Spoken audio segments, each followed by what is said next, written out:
اعوذ باللہ من الشیطان الرجیم بسم اللہ الرحمن الرحیم۔ سورہ احقاف کی 2 آیتیں پڑھ رہا ہوں، آیت نمبر 13، آیت نمبر 14۔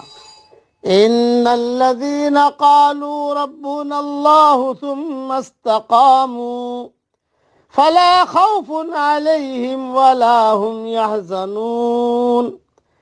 بے شک جن لوگوں نے کہا کہ ہمارا رب اللہ ہے، پھر اس پر جمے رہے، تو ان پر نہ تو کوئی خوف ہوگا اور نہ غمگین ہوں گے۔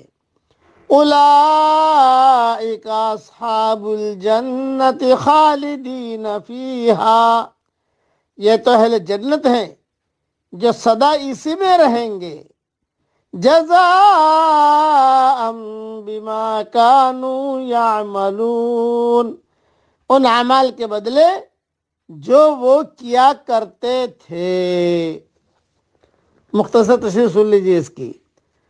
ان الذین قالوا ربنا اللہ ثم استقاموا کے سلسلے میں حضرت عبداللہ ابن عباس رضی اللہ تعالیٰ عنہ سے مروی ہے کہ اس سے مراد اس کے فرائض کی ادائیگی پر قائم رہنا ہے۔ ثم استقاموا علی اداء فرائضہ، دیکھیے تفسیر ابن کثیر میں۔ ایمان ایک مقدس عہد ہے۔ زندگی میں بار بار ایسے مواقع آتے ہیں کہ ایک روش آدمی کے عہد ایمان کے مطابق ہوتی ہے اور ایک روش اس کے عہد ایمان کے غیر مطابق ہوتی ہے۔ ایسے مواقع پر جس شخص نے اپنے عہد ایمان کے مطابق عمل کیا اس نے استقامت دکھائی، اور جو شخص اپنے عہد ایمان کے مطابق عمل نہ کر سکا وہ استقامت دکھانے میں ناکام رہا۔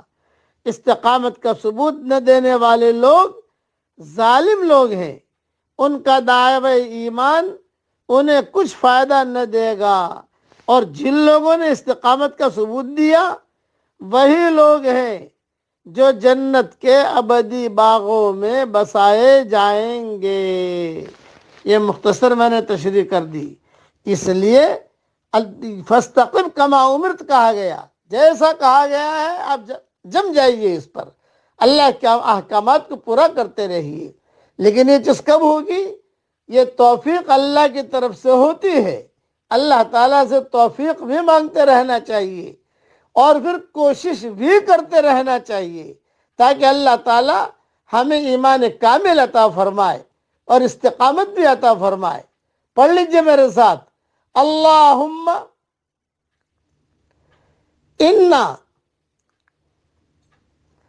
نسألک ایمانا کاملا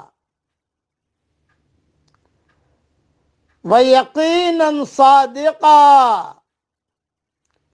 اے ہمارے پیارے اللہ،